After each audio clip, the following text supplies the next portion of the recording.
James for three.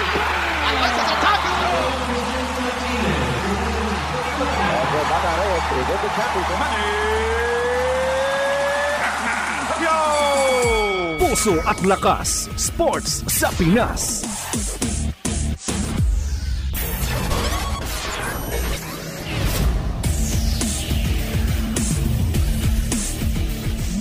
Isang mapagpalang Sabado sa inyong mga teammates. Ito po si Coach Jojo Villa ng Fellowship of Christian Athletes. At ito ang programang Puso at Lakas, Sports sa Pinas sa 702 DZAS FEBC Radio TV. Welcome sa mga teammates natin na nakikinig sa atin via DWAY 104.3 FM Care Radio sa Bicol, sa DXFE 1197 The Good News Radio sa Davao Region, sa DZRK 106.3 FM Radyo Kapit Bisig sa Palawan, sa DXAS 1116 Your Community Radio sa Zamboanga. Tayo rin po ay napapakinggan via online streaming sa Facebook page natin sa Puso at Lakas, Sports sa Pinas sa FEBC 702 DZAS o kaya sa febc.ph. Batiin ko rin po mga teammates natin na madalas makinig sa atin, si Ben and Maricar Loriaga, Nora Cancela, Faustina Habla, Coach Glandino Gopez, Gregorio Junior Tan, Edwin Villesa, Nilo Divina, Faustina Habla, Lordan Mulyon, and Aaron Ray Gacho. Sa pagbabalik ng Puso at Lakas, ang ating guest ay isang chess player and also a chess coach na ang goal niya is maturuan ng mga kabataan to use sports to also have scholarships sa kanilang mga kolehiyo. Time out muna kapatid! Magbabalik ang Puso at Lakas, Sports sa Pinas. Mga kaagapay, may bagong GCash QR code ang FEBC Philippines para mas mapadali at mapabilis ang pagpapadala ng donations gamit ang GCash.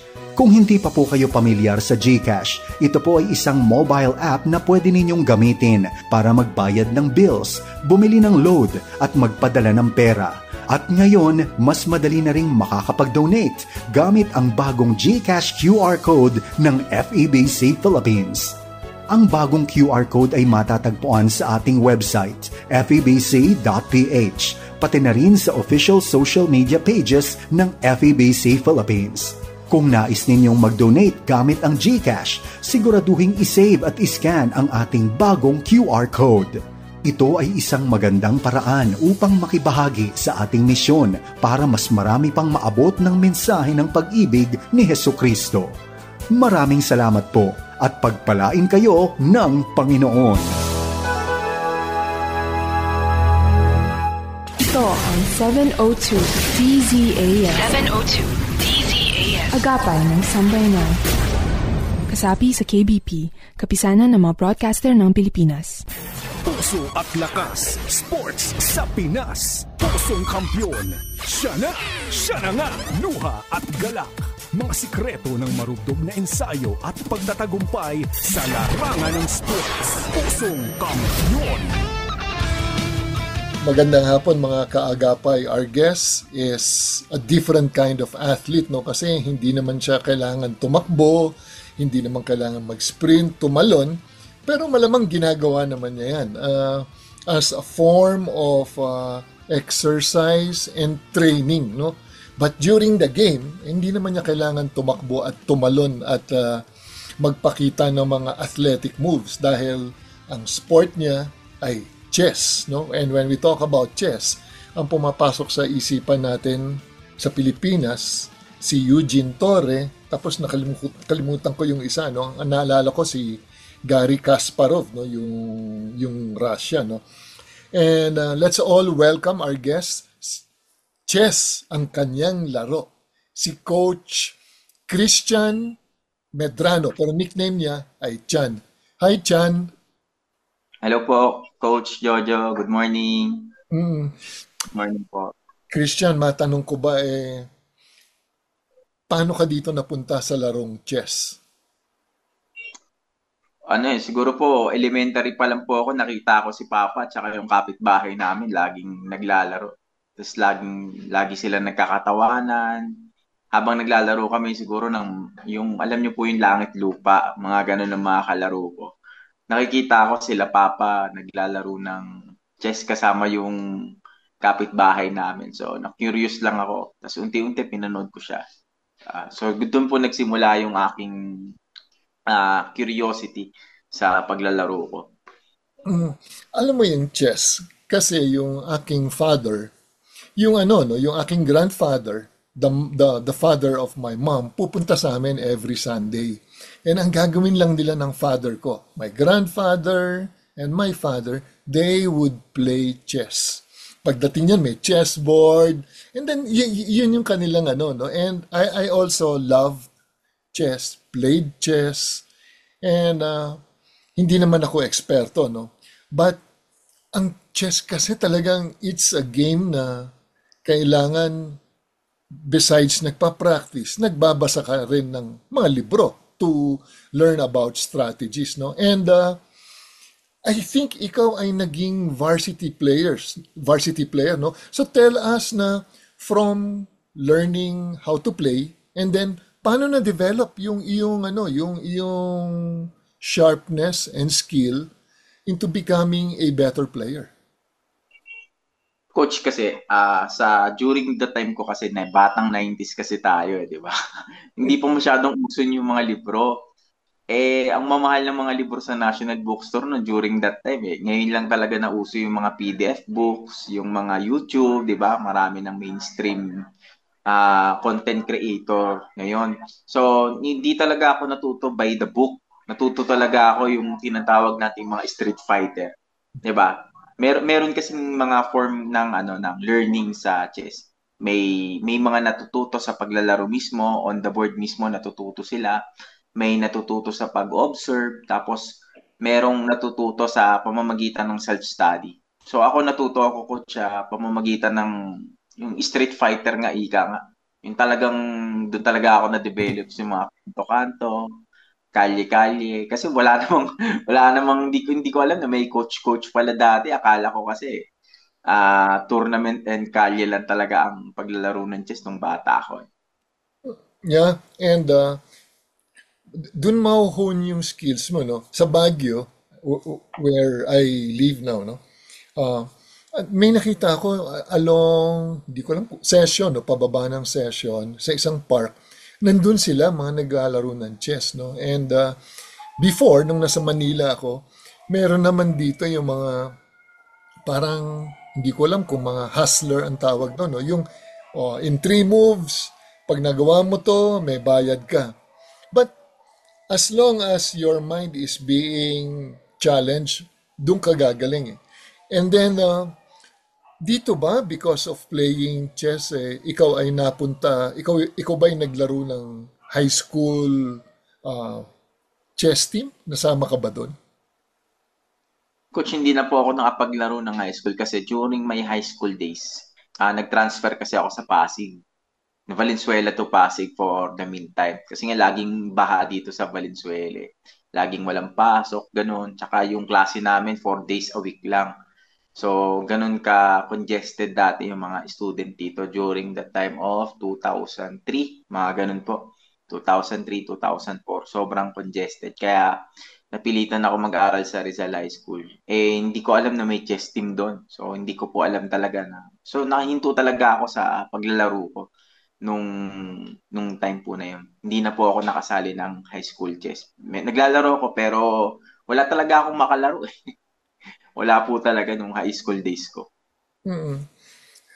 Coach Sean, bakit na in love ka sa game na ito? Kasi it's a game na talagang nakafocus yung iyong mind, no? Hindi ko alam kung gaano kalaki yung chessboard, kung ano ba ang dimensions nito. Maybe 16 inches by, hindi naman siguro, baka kung malaking chessboard, no? Baka 24 inches by 24 inches, no? And paano ko na in love dito? And paano ko talaga na-engganyo? Coach, totoo lang, tanong yan ng maraming athlete, bakit ba ako napunta rito sa sports na to? Lagi na lang masakit yung ulo namin. Tapos uuwi ka pa minsan, ang sakit-sakit ng ulo mo. Kumbaga parang ang sabi nga nila coach, pag naglaro ka daw ng chess, mas pagod ka pa sa nag-basketball na laro sa physical kasi utak daw yung gumagana. Hindi ko siguro sa mysterious way siguro coach. Merong isang part na nakakapagpa-excite sa amin, sa isip namin na parang napakagaling nitong tira na to. Parang konti lang yung nakakaisip nitong tira na to. Merong part ng curiosity namin. Hindi ko masagot eksakto coach kung paano ako na in love. Pero merong part siguro na nakakapagpa-excite sa puso namin na wow, brilliancy, 'di ba? Pag sinabing wow, brilliancy, merong merong good move, merong bad move na tinatawag. Alam mo yung emotions, ito yung pure emotions talaga tong laro na 'to eh. Konti lang yung physical activity dito, talagang kamay at mata lang talaga halos yung paggaganahin dito. Minsan kasi hindi na kami nakakahinga pag intense na. Pero talagang siya, pure emotion, nagbibigay sa amin siya ng fulfillment yung kapag nakakapaglaro kami. Ako, na-excite tuloy ako, Christian, no? Dahil gusto ko pag nagkita tayo, siguro naman may chessboard ka na mas maganda kasi meron rin naman akong chessboard para maglaro tayo dahil ang tagal ko nang hindi nakapaglaro ng chess, no? And gaano katagal na tong laro na ito? Paano ba nag-umpisa tong game of chess? Saan nag-originate? Opo. Coach, ang sabi kasi sa pag-aaral, ang sabi daw dito is sa India daw po. Base rin sa pag-aaral natin, syempre sa mga school natin, sa elementary days at saka sa high schools. So, meron po tinatawag dati na iba doon ang tawag chaturanga o katarunga. Ang katarunga po kasi kung tawagin dito is wala silang tinatawag na queen. Walang queen dati yung katarunga na tawagin. Wala kasi nung napunta po siya way back mga 1800s po ba yun o 1500, hindi ko na po maalala po. Nung napunta po siya sa European country, uso po dun 'di ba yung mga royalty, may queen na po, 'di ba? Doon po nagsimula yung pagkakaroon ng queen ng chess. So definitely coach, wala akong makuwang nire-research ko po talaga yan. Wala po talaga akong eksaktong nakuhang impormasyon. Puro theories lang po na nanggaling po talaga sa India, tapos na-evolve, napunta sa Europe, nagkaroon ng queen, and then nagpasa-pasa na po hanggang sa modern generation natin ngayon. Mm, ang Philippines, no, magaling siya sa chess, no? Nag-umpisa kay Eugene Torre, tapos naalala ko na yung isang player, si Wesley So. Tama, no? Oh, Opo. Si Wesley So uh, carried the Philippine flag. Pero ngayon, nasa US na siya, no? I think he was adopted by Lotiski, a Christian, no? A strong Christian. Kasi ang napangasawa niya si Bambi Kabigting, no? Dating PBA player na siya yung nag-share ng gospel, no? Kay Coach Tata Merced, kila Coach Joel Banal, and I think inadapt nila si Wesley So. And Wesley So now is playing for the US and is doing good, no? Tingin mo, ang Pinoy ba kayang ma-develop to be a world-class athlete? 1,000% coach. Napakagaling ng mga Pilipino. Napakahusay. Walang duda. Proud ako na maging Pilipino chess player ako. Sobrang galing natin lalo na sa mga crucial moment ng chess. Nakaka-proud po maging Pilipino. Napakarami ko rin naging kaibigan, kakilala, nananalo sila sa international tournament. Napakagaling po. Hmm. Alam mo, when it comes to wins, being a chess player, naglaro rin ako nung grade school, no? And naalala ko board 6 kasi may ano yun pinakamagaling yung number 1, tapos dumadayo kami sa ibang eskwelahan. We went to Claret, no? Nag-aaral ako sa UPIS, yung elementary, high school. Tapos kalaban namin ng Claret, no? Board 6 ako. Nanalo ko, tuwan-tuwa ako dahil first time ko to compete in a tournament. or tawag nito, friendship game, no, between the two schools. Dayo kami doon, nanalo kami. Ah, hindi ko alam, baka naman mahina. Ayoko naman sabihing mahina yung kalaban ko. Kasi first time ko, no? Hindi ko naman sinasabi na magaling ako kasi tinalo ko siya.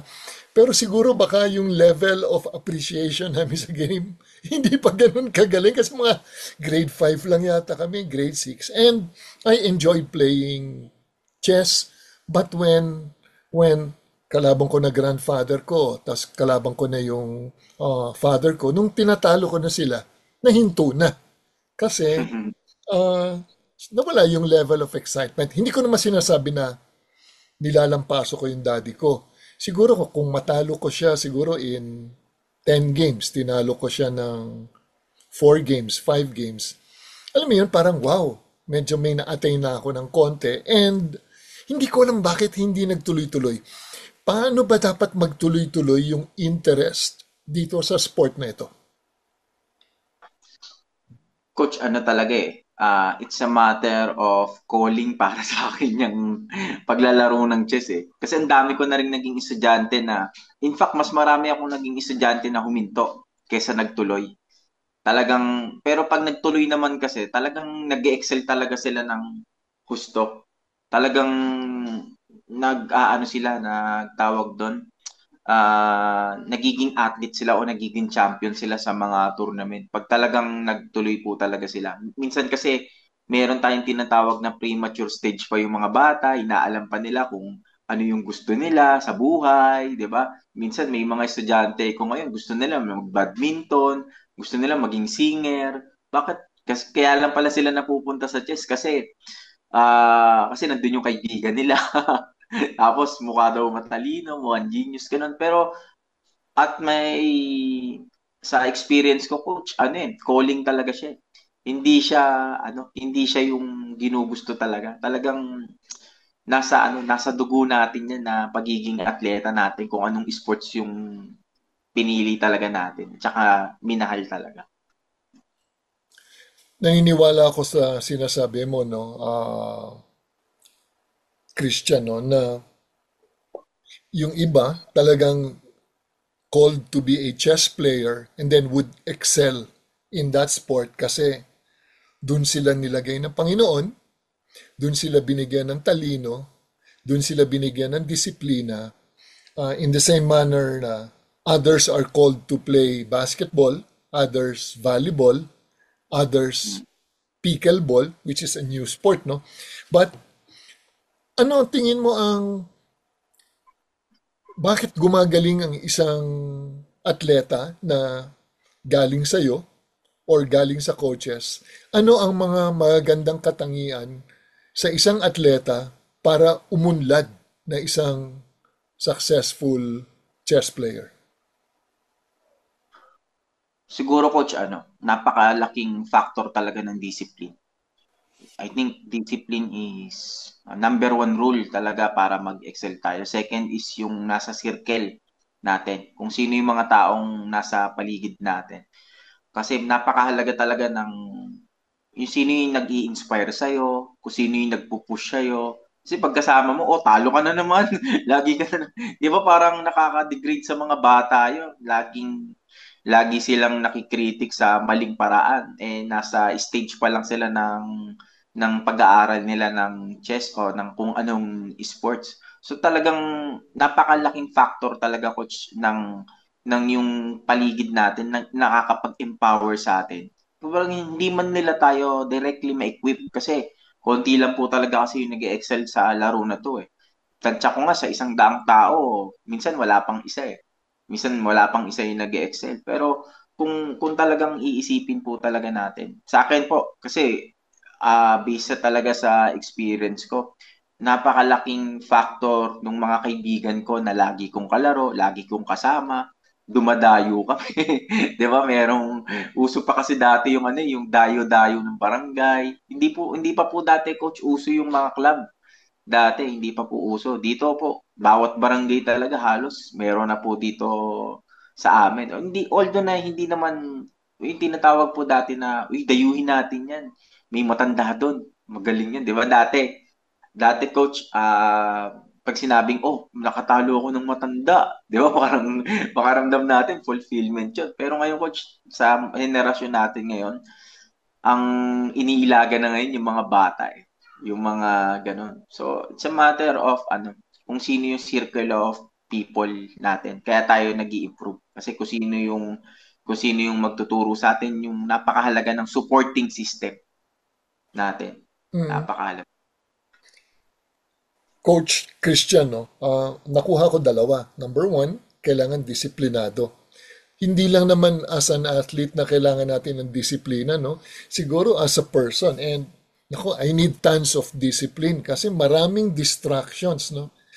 But sa chess, lalo na sa chess, a game na focused, mind fixed on the chessboard, and then studying the moves, no? I think sa chess yata, no? Just like in basketball, when I used to coach, you should be 2 to 5 moves ahead of your opponent. Di ba? Kung nakikita mo na ito, dapat may pangontra ka na. Lahat yan na-calculate mo na sa mind mo, no? So, for you to have that kind of focus, dapat talaga disiplinado ka. Hindi ka kukurap, hindi ka iirap. Talagang mind and eyes focused on the game itself. Second, kailangan ng peer group. Yung peer group na yon, ito yung grupo mo na who would encourage you, who would challenge you, who would bring you up when you feel down. Kailangan natin ng ganun. Tawag nyo nga po doon is support group, no? And pag may barkada kang ganun, mas gaganahan ka, no? And because you experience it. And ngayon, I think may mga clubs, no? Dati wala nga eh. Tama, no? Yung if I got yung binabanggit mo dati, ang dayo-dayo, grupo-grupo, barkada-barkada. But now, dahil siguro nag-evolve na, nagkaroon ng mga chess clubs, no? Coach, si coach kasi, dating player, ngayon coach, no? Ang kino-coach niya mga bata na nakikita niya na may potential to become a chess player, no? Coach, ano ang mga nakita mong mga barriers or obstacles? Ito yung mga hadlang na yung isang player medyo instead of going north, ay napunta sa east and sa west. Ano ba yung mga factors na sila ay na-derail from being the potential chess player na nakita mo sa kanila? Okay. Coach, magbabase lang yung sagot ko ngayon sa karanasan ko. Kasi may mga athlete kasi tayo na very passionate. Mga bata pa lang makikita mo. Kaya po binanggit ko yung support system o yung peer group. Number one, bakit sila talaga yung parang na may mission drift, ika nga. Minsan yung support ng family hindi ganoon kalakas. Hindi ganun ka suportado ng family. Oh, maglalaro ka na naman, napabayaan mo yung pag-aaral mo. Di ba yung mga ganung factor? Second is, kasi nga syempre, kapag athlete ka, hindi talaga maiiwasan. Meron tayong extra budget, manghihingi kay papa, manghihingi kay mama. Di ba? So, minsan yung bata, wala namang sumusuporta sa akin, tas lagi pa siyang talo. Di ba?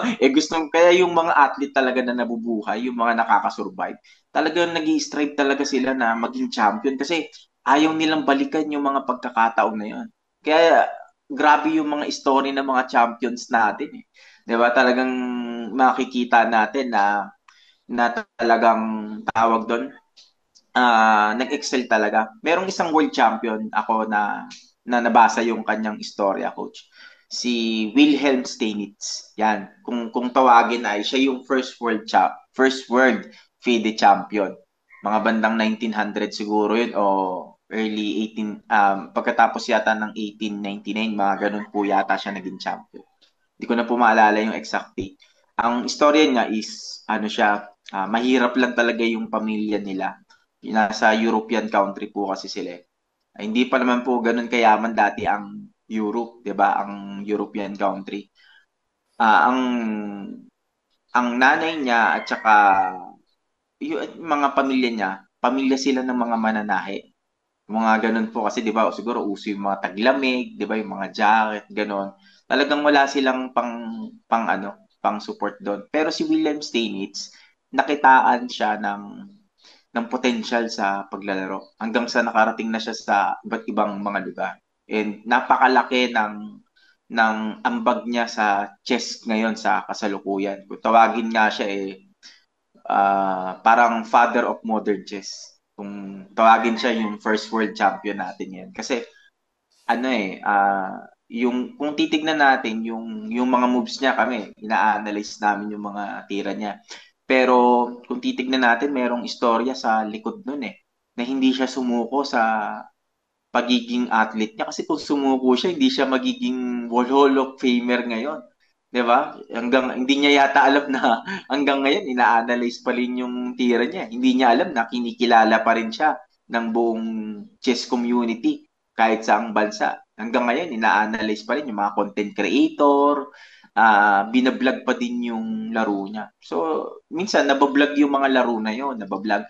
Pero yung istorya ng buhay niya, kung aaralin natin, medyo mahirap din, napakadaming transition. So, ganun din sa buhay athlete ngayon, coach, maraming transition.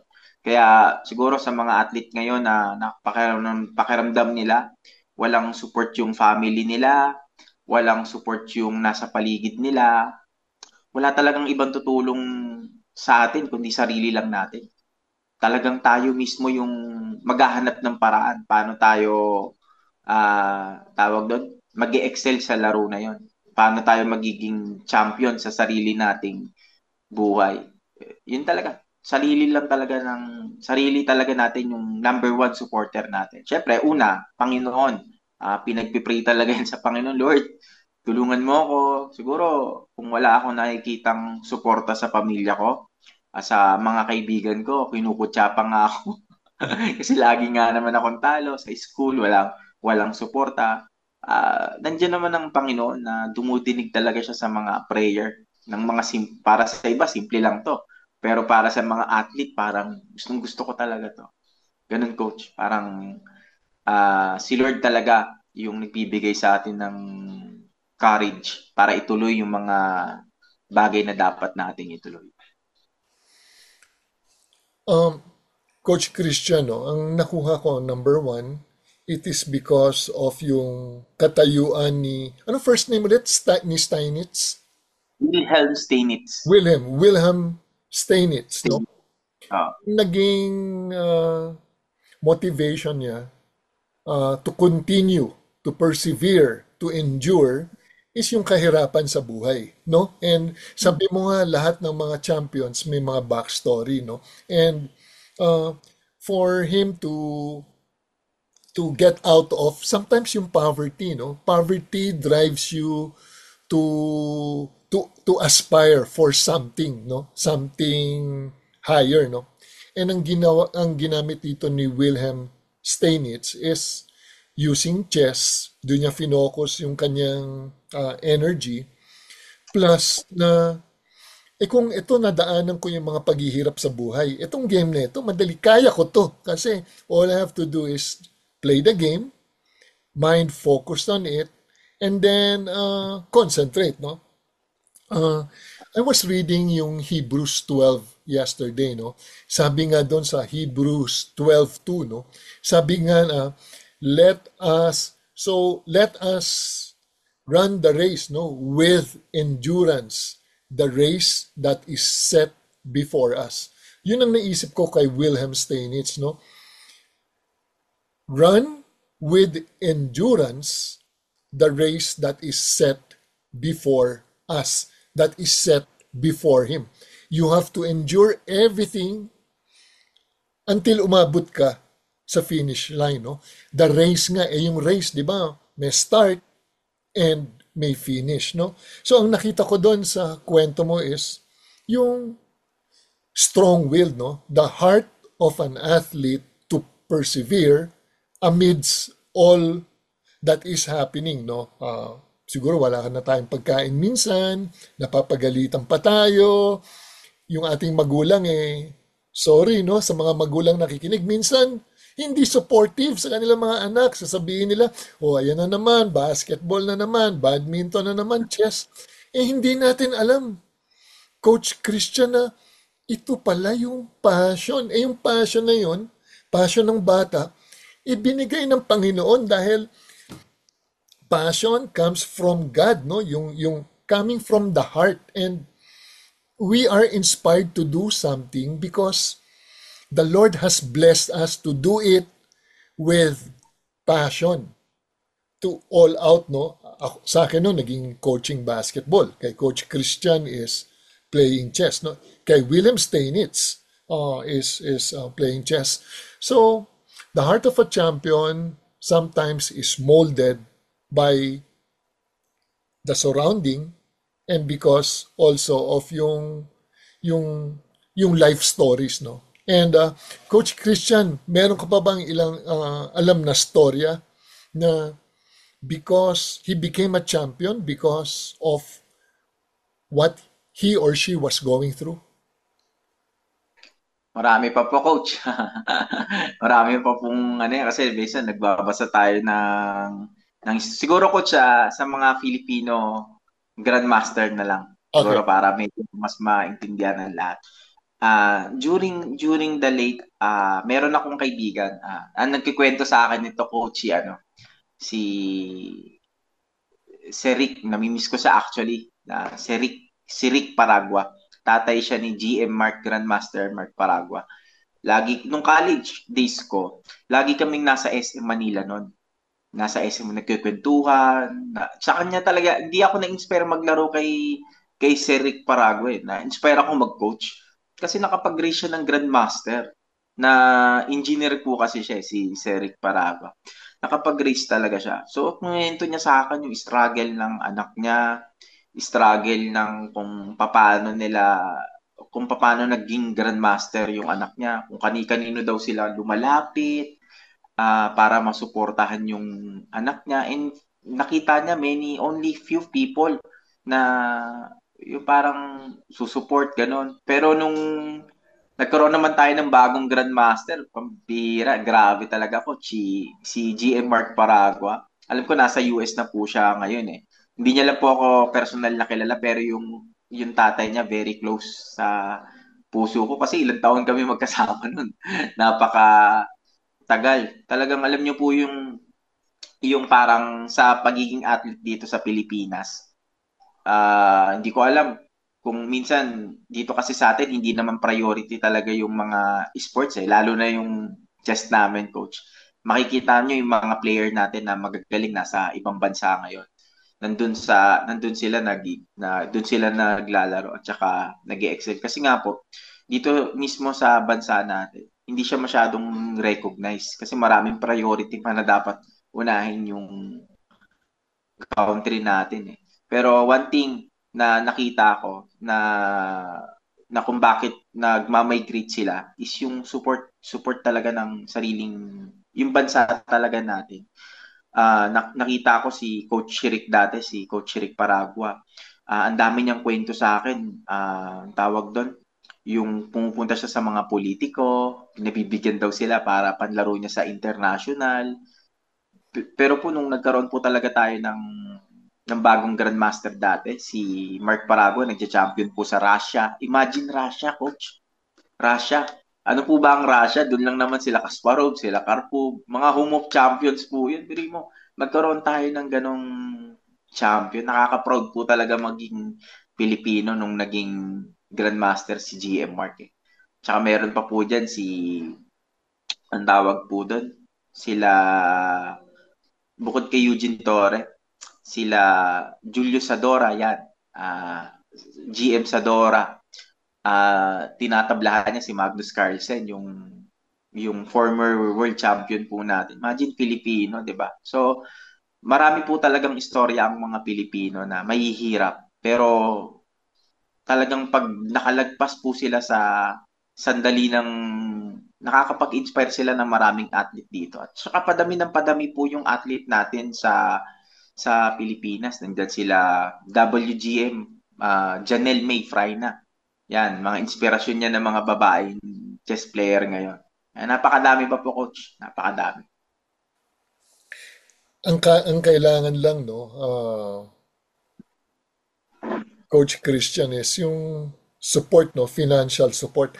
Ang kailangan nila is isang tao na businessman na ang puso niya is to develop champions, no. Na-meet ko si Wesley So 2010 2011. Ang nagso-support sa kanya, nakalimutan ko. I think taga Visayas, no? And talagang para siyang kinupkup, no? Siya yung nagso-support kay Wesley So. Kasi may nakita siya na magaling tong batan to, no? Kakaiba. Sad to say na umalis kasi nga nagkakagulo dito, no? Yung ating chess federation because of politics. But tanggalin natin ang politics. Just like in any other sport. For example, Carlos Yulo. Imagine that we were able to have an Olympic champion. Meron tayong Heidelin Diaz, no? Kailangan mo lang hanapin to at an early age, yung mga batang to, and then ilapit natin sa mga foundations na, and then to explain it thoroughly, no? Tingin mo, kailangan rin ng coach. Kung pinag-usapan natin ay atleta, kailangan rin natin ng coach, no? And do you think we have sufficient coaches na ito yung passion nila to help develop talent? Opo, coach. Actually, napakaraming Filipino coach sa mga international country. Marami akong kilala niyan na nagko-coach sila sa ibang bansa pa. Imagine, hindi nila kino-coach yung sariling Pilipino. Hindi nila kino-coach yung mga bata. Kino-coach nila mga foreign na mga bata. So imagine, ganito ka-in-demand yung mga Pinoy coaches. Ganito kagaling yung mga Pilipino na mga nagtuturo sa atin. Kasi coach, dami nang napagdaanan ng mga mali ng mga coaches. Napakadaming masishare niyan para mag-improve yung... Kasi siguro tayo, ang dami nating maling nagawa during athlete days natin. Di ba? Kaya bago talaga tayo maging mahusay na coach. Para sa akin, ang mahusay na coach, yun yung maraming talo. Yung maraming iyak. Kasi marami silang nasishare. Wag mong gawin yan. Wag mo nang gayahin yung ginawa namin. Wag mo nang gawin yung pattern na yan. So, kami during yung time namin, nasishare namin na hindi talaga siya hindi financial yung problema talaga eh. Ugatin natin yung character and motivation. Kaya napakahalaga po talaga ng coaching system natin dito sa Pilipinas. Kasi minsan yung mga coach po dito sa atin, coach, sila pa yung nag-aabono ng mga pan-tournament ng estudyante nila. Sila pa yung nag-aabono ng mga chessboard. Sila pa yung kasi naiintindihan din natin yung ibang mga magulang eh. Gusto nilang suportahan yung anak nila. Pero alam natin na wala rin eh. 'Di ba? Wala rin sila. Kaya napakahalaga talaga na yung kukunin natin mga coach sa mga anak natin, kahit anong sports po, passionate din talaga sa bata at saka sa athlete. Yung napagdaanan talaga yung hirap ng pagiging atleta. Kasi kapag nakuha natin coach, it's all about money making lang. Parang mararamdaman mo lang sila during yung session days nyo o session time nyo. Pero yung life to life coaching, coach, okay, wala kang pera ngayon pang tournament o nadaanan ko yan ha. Sige. Wala rin pera si coach ko pero isasabihin ko sa mga kaibigan ko na suportahan ka because I believe in you someday. Naniniwala ako sa talent mo. So minsan yung support yung number 2 na magiging support natin sa coach talaga eh. Kasi sila mismo yung magpapakain, walang nakikita natin yung estudyante natin, walang pagkain, 'di ba? Yung iba kumakain ng masasarap.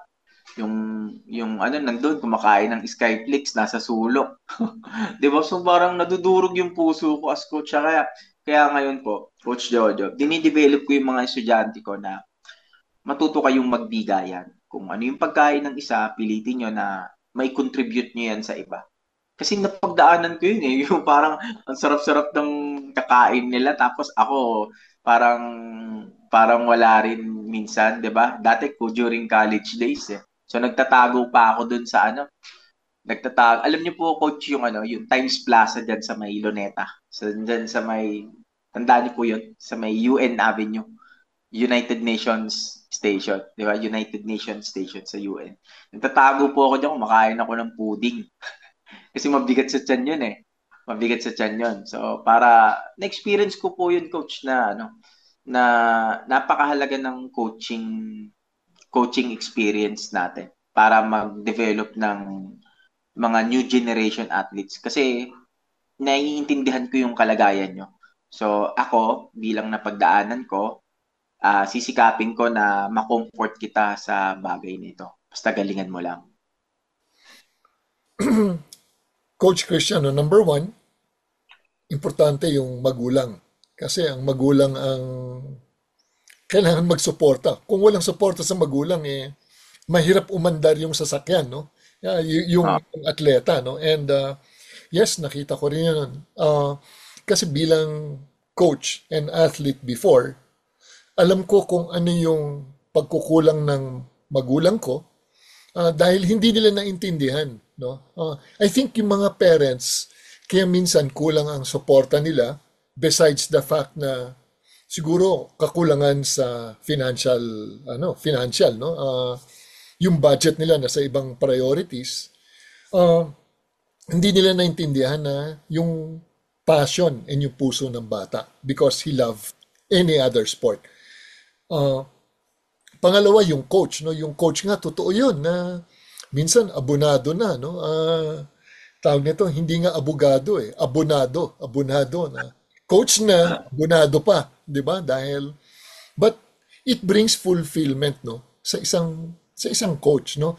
Ito yung nagbibigay ligaya dahil dati siyang atleta, nakita niya na yung coach ko may pagkukulang sa akin, mahal niya ako, pero talagang hindi niya kayang ibigay yung mga ibang finances, no? But ako, meron akong konti, plus the fact na I can tell my players na, doon naman sa may konting sobra, i-share natin, di ba? We move as one. And coach, ano yung mga lows mo in coaching? Yung mga mababa, yung talagang napakasakit moments in coaching or in playing? Siguro ko sa playing kasi medyo ako sa playing. I'm a rare type ng athletes. Hindi talaga ako minsan siguro sa dami ng schedule ko minsan. Pero sa pagko-coach ko, coach, naranasan ko umiyak yung estudyante. Siyempre umiyak yung estudyante. So I think okay lang yun kasi bata pa di ba? Kasama ako rin naman, college na nga ako, umiiyak pa rin ako, coach. Pero hindi ko pinapakita yan. So naiintindihan ko yung nararamdaman niya. Pero nagulat ako nung umiyak yung bata dahil natalo yung anak niya. Nag-inom din siya. Sabi ko, naglasing yung tayo, uminom din ng alak yung tatay dahil natalo yung. Pero sabi ko, nalungkot yung school nun eh. Sabi ko, dala-dala ko pala yung pagkapanalo talaga nito. Napakalaking factor talaga nun. Kasi una, titignan ko hindi yung bata, titignan ko yung sarili ko muna. Bakit kaya natalo to? No? Ano kayang naging problema nito? Hindi ko ba siya na-motivate ng maayos? Hindi ko ba siya nagturuan ng maayos na pananaw sa buhay? Alam niyo yun, napaka sinisisi ko din yung sarili ko noon, nung mga panahon na yun, coach. Kasi nakita ko, kaya naging close ko yung tatay eh. Daw siya, parang nalulungkot daw sila sa nangyari sa anak nila dahil natalo.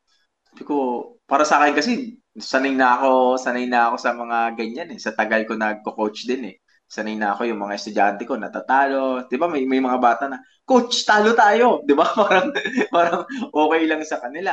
May mga bata naman na napakagaling magdala ng okay lang 'yan, parang ganoon. Pero yung pag nakita ko estudyante ko umiiyak, talagang sabi ko, tapos yung tatay umiiyak din dahil natalo. Yung siguro coach yung naapektuhan na ako yung magulang yung nalungkot. Parang ay, napaisip din ako doon. Sabi ko, honestly, hindi ko talaga alam ang gagawin ko nung nalungkot yung tatay niya. Kasi nakita ko, training days, nandyan, kasama. Masipag naman pero natalo.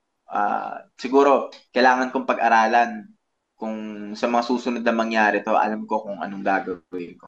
It's more on prevention ako ngayon, coach, kaysa sa kaysa sa pagsoresolba ng mga ganyang mga tagpo ng buhay ko. Kaya ngayon, coach, kapag nagti-training ako ng mga bata, mini-make sure ko talaga, hindi man po lahat, pero majority, ino-orient ko po talaga yung mga magulang na hindi po porket ako yung coach nila na may karanasan na, hindi po porket si master po yung coach nila or something na kung sino man po yung magaling na magturo. It doesn't mean and it doesn't guarantee na magiging mahusay na din po kaagad yung anak nyo. Dadaan po talaga yan sa pagkatalo, dadaan yan talaga sa, alam niyo yung malulungkot na sandali ng buhay nila. Minsan practice sila ng practice, talo pa din. So, unti-unti nade-develop sila sa ganung bagay. Kaya, more on na ako ngayon, coach, prevention and orientation na hindi ko magagaranti na 100% na panalo lagi yung anak nyo. Alam mo, Coach Cristiano, before we had this interview, naisip ko na yung mga good moments ko in coaching, and it brings a smile, no? It brings a smile to me, no? And syempre yung mga talo, malungkot din na ano kaya ang pwede kong magawa, no, to for us to have a better chance, no, of winning, no. But as a parent, yung anak ko ngayon ay nas into wushu. Nung natalo siya, talagang humagulgol. But as a parent, ang ginawa ko lang is let my daughter experience losing. So, pinabayaan lang namin umiyak. Tapos, pagkatapos, anak, sa mo gustong kumain. Ano lang talaga, encourage. Just keep on encouraging her, no. As a coach sa chess, iba rin. Mahirap kasi mental, no. Mental, no. Coach, ano naman yung mga the highs of coaching? Ano yung nagbigay sa iyo ng saya?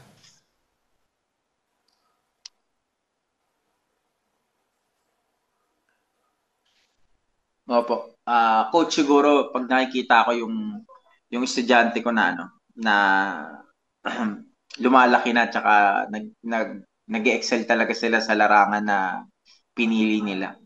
Yung napakasimple siguro po nito, coach, pero para sa akin malaking bagay. Yung mga parent nila hindi na nagbabayad for tuition fees. Yung mga naging estudyante ko, hindi na sila, kasi mahal ng tuition fee, di ba? Lalo na pag mga tuition fee ngayon dyan sa UVEL at saka dyan sa Ermita, grabe talaga yung tuition fee. Pag nakita ko yung estudyante ko na maayos yung kalagayan nila ngayon, na nakakapag-aral sila. Actually, hindi lang sila nakakapag-aral, hindi lang free tuition, may allowance pa sila. Di ba? Libre pa yung pagkain nila. So, siguro sa libong estudyante sa Pilipinas, ilang bata lang yung may privilege na ganyan. And yung privilege na yun, nasaktuhan ko pa na naging estudyante ko, di ba? So yun yung nagiging saya sa akin. Yung nagiging, pwede pala maging ganito. Pwede pa lang ito yung maging tulong ko talaga sa kanila.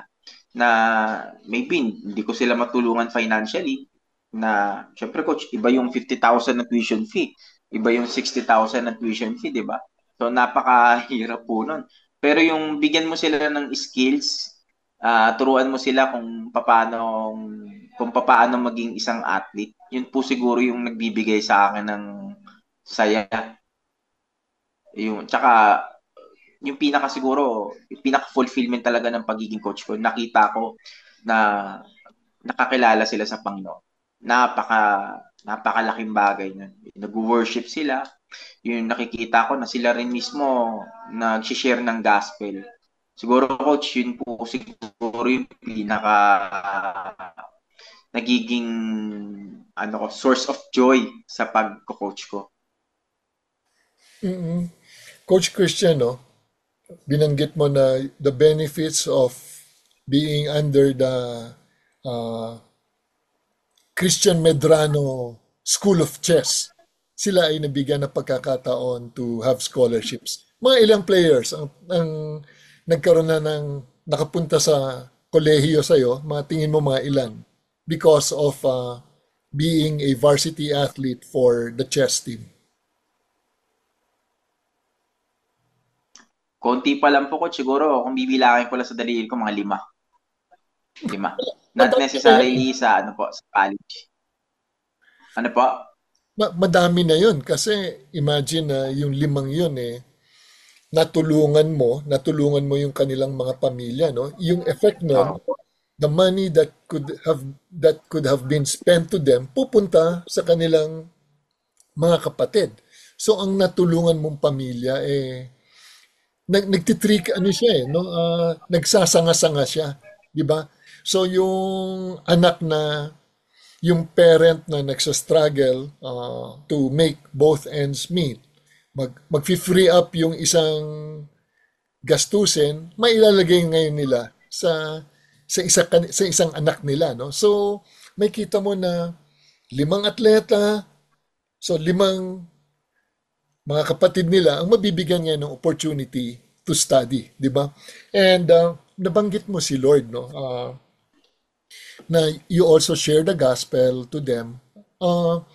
Tingin mo bakit si Lord ang pinaka-importante more than the game itself?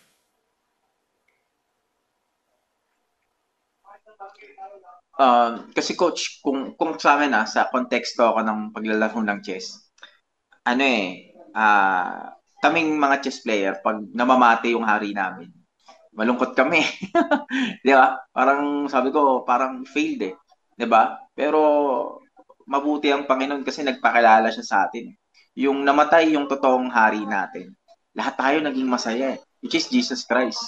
Si Jesus Christ nung namatay siya, nagdiwang ang sangkatauhan dahil may pag-asa na tayo na makapunta tayo sa Ama. Na meron na tayong pag-asa magkaroon ng eternal security. Ika nga. 'Di ba po sa chess, 'di ba pag mati na naman yung hari ko. Pero si Jesus Christ nung namatay siya, yung hari natin, nung namatay yung hari natin. So grabe, yung iyak at agulgul natin, yung tagumpay natin, parang yun na lang yung nagre-reflect sa akin. Okay, namatay yung hari, minamatay yung hari ko para sa atin. Yun yung message ko minsan Yung pag meron tayong evangelism event, pag namamatay yung hari, di ba, malungkot yung mga athletes at saka coaches pag namamatay. Pero sa realidad ng buhay, sa spiritual nating kahahantungan, sa future natin, yung meron tayong paraan kung saan namatay yung hari natin. Namatay yung isang Jesus Christ natin. At doon tayo nagkaroon ng panibagong pananaw sa buhay na hindi pala ako talunan. Hindi pala hanggang dito lang yung buhay ko. Hindi pala ako pandito lang. Merong isang hari na nagpahalaga sa akin. Merong isang hari na kung saan trinato ko napakahalagang tao. Kaya po ko, coach, siguro kung meron man po akong mensahe sa mga athlete, tayo kay Lord Kasi hindi lang siya namatay, nabuhay din siya para sa atin. Kaya yun yung parang nagiging source of message, yung message natin sa pagko-coach ko. Sa kapag nagpapaliwanag tayo about spirituality, siguro medyo may konting theology coach tong paglalaro ko 'di ba? May konting explanation na ano bang mangyayari sa atin, ano bang kahinat natin in the near future. Kumbaga, yun yung nakikita ko yung mga bata parang ano lang sila nakatulala lang sila na nakikinig sila. Parang although narinig nila si Jesus Christ, pero mas naiintindihan nila kapag merong illustration na mga ganun sa lengguwahe ng mga chess player na okay, masaya namatay si Jesus Christ para sa sangkatauhan. That's true, no? Yung ating hari ay namatay pero nabuhay dahil siya ay Panginoon, no? And he defeated and conquered sin and death. No? Do you have a favorite verse, Coach Christian? Romans chapter 14 verse 7. Siguro tagalogin ko na lang kasi ito yung famous no. Walang sino mang nabubuhay o namamatay para sa kanyang sarili lamang. Lahat tayo nilikha tayo na may connection sa bawat isa. Lahat tayo may purpose tayo sa buhay ng bawat isa. May mga namimit tayo, alamin natin kung ano bang role ko sa buhay mo o ano bang role mo sa buhay ko. 'Di ba? May nabubuhay ako para tulungan ka o nabubuhay ka para i-encourage ako. So, it's a matter of reciprocating yung buhay. Yung pagbibigayan, ika nga po. Ako, thank you for for that message na number one, we have a God who loves us and inihambing mo siya sa chest na sa tunay na buhay, pag tayo ay namatay, game over. Di ba? That is the truth, no? We just die once and then judgment comes. But if we have surrendered and given our life, and when we have repented of our sins and cried out to God, and we need Jesus, yung ating hari na namatay pero nabuhay, siya ang magbibigay sa atin ng everlasting and eternal life. It is a grasya ng Panginoon, through faith in Jesus, in Christ alone, Wala nang iba. Coach Chan, thank you for sharing your stories, I'd like to share this verse, Sa Isaiah 26 verse 4, trust in the Lord forever, for the Lord God is an everlasting rock. Sino ba yung ating rock? Di ba? Walang iba kung hindi ang Hesus Kristo. Sabi nga na, we trust in the Lord always, for the Lord God is the everlasting and eternal rock. Hindi siya masisira, hindi mapapader, dahil He is the maker of heaven and earth. The Lord Himself, the Lord Jesus Christ. Emmanuel, Christ is in us if we have repented from our sins and cried out, Lord, I need you. Wala akong magagawa sa aking buhay, pero ikaw ang namatay sa krus and you paid the penalty of my sins. Thank you, Coach Chan, for not only sharing the game of chess to your players, but the most important thing, the game of life, and the life giver Himself, the Lord Jesus Christ. Maraming salamat sa inyong pakikinig. Ito po si Coach Jojo Villa ng Fellowship of Christian Athletes at inyong napakinggan ang programang Puso at Lakas Sports sa Pinas sa 702 DZAS FEBC Radio TV, agapay ng Sambayanan, miyembro ng KBP. Kapisanan ng mga broadcaster ng Pilipinas. Magandang Sabado po sa inyong lahat.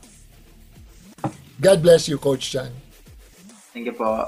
Puso at Lakas Sports sa Pinas sa pakikipagtulungan ng Fellowship of Coaches and Athletes at ng Far East Broadcasting Company Philippines.